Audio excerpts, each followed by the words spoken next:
दोस्तों 35 साल के बाद अचानक से सुभाष यादव को ये क्यों याद आया कि लालू प्रसाद यादव का जो शासनकाल था वो जंगल राज था। किडनैपिंग इंडस्ट्री चल रही थी, मुख्यमंत्री आवास से किडनैपिंग के डील फाइनल हुआ करते थे, क्योंकि इस तरह के कई आरोप उन्होंने लगाए हैं।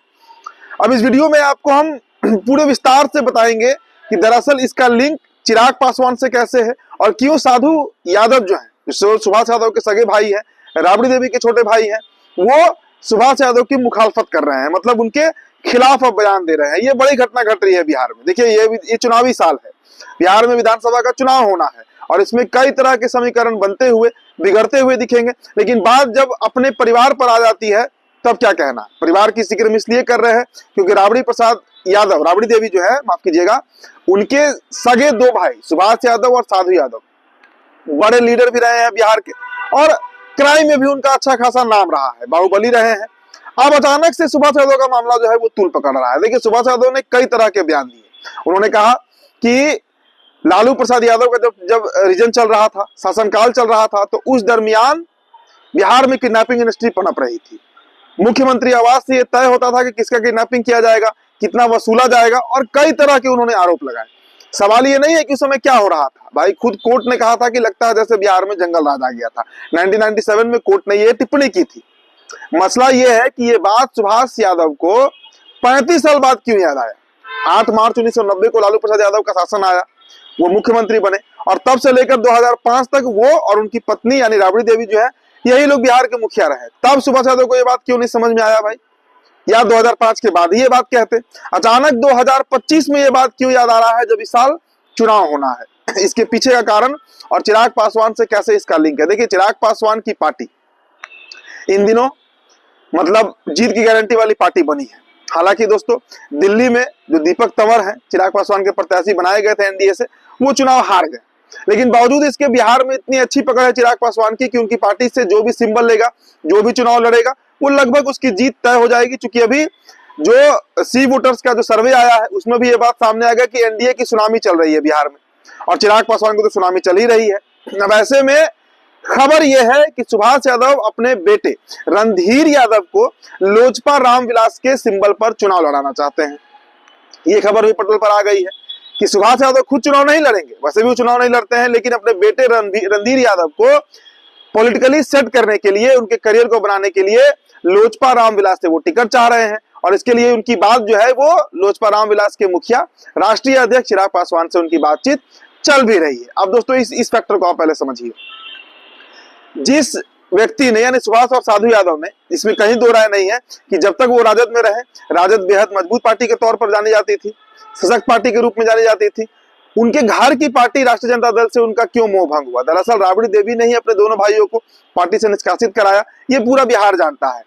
परिवार के अंदर जो तकरार हुआ, साले और जीजा के बीच जो तकरार हुआ, लालू यादव और सुभाष साधु यादव के बीच जो तकरार हुआ, ये सभी जानते हैं। अब समझिए, आरोप ये लगाया जा रहा है कि दरअसल देखिए ये आरोप आरजेडी लगा रही है कि बीजेपी और जेडीयू के प्रेशर में आकर सुभाष यादव ऐसी बातें बोल रहे हैं। लेकिन सवाल उठता है कि आखिर भाई बीजेपी और जेडीयू क्यों प्रेशर देगी और सुभाष यादव को ही क्यों टारगेट बनाएगी।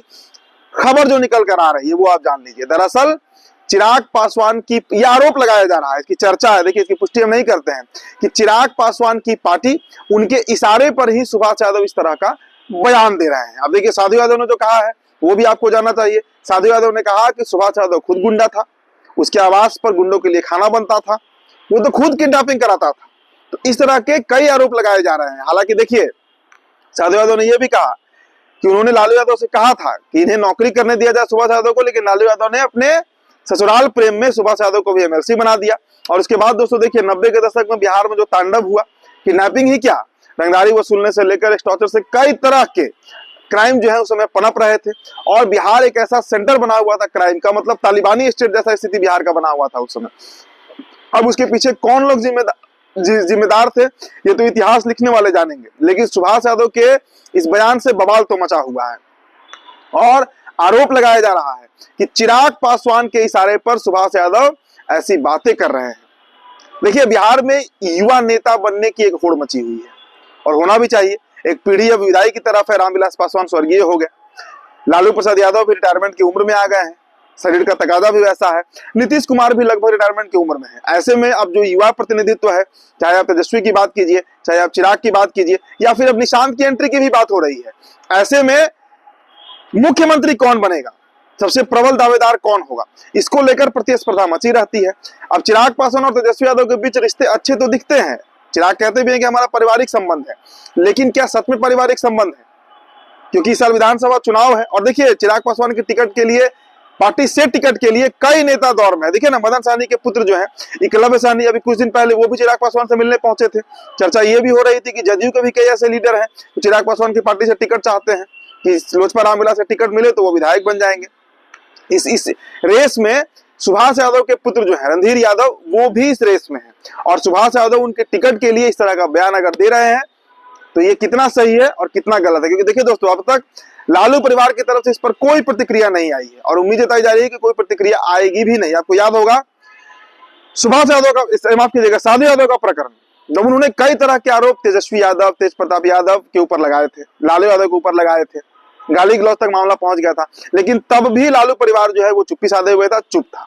तो इस बार भी जो स्थिति बनते हुए दिख रही है, लालू परिवार कुछ भी नहीं कहेगा, लेकिन ये आरोप अब लगाया जा रहा है चिराग पासवान पर कि चिराग पासवान के इशारे पर सुभाष यादव इस तरह का बड़बोलापन कर रहे हैं। क्योंकि मामला 1990 का था, उस समय क्यों नहीं बोले भाई आप? अगर आप न्यायिक होते, अगर आपको लग रहा था कि बिहार में किडनैपिंग इंडस्ट्री चल रही है, लालू यादव के दिशा निर्देश पर चल रही है, तो आपको तभी खुलासा करना चाहिए था। लेकिन तब तो आप सत्ता का सुख भोग रहे थे, तो सत्ता का मलाई खा रहे थे। इसलिए सीधे तरीके से ये एक तरह की साजिश बताई जा रही है जो लालू प्रसाद यादव और उनके परिवार को बदनाम करने के लिए किया जा रहा है। तो फिलहाल दोस्तों, इस रिपोर्ट पर इतना ही। मेरा नाम उदित तारण है। आपकी जो प्रतिक्रिया होगी इस पूरे प्रकरण को आप देख ही रहे हैं, हमारे कमेंट बॉक्स में छोड़ते जाइएगा। बहुत बहुत शुक्रिया।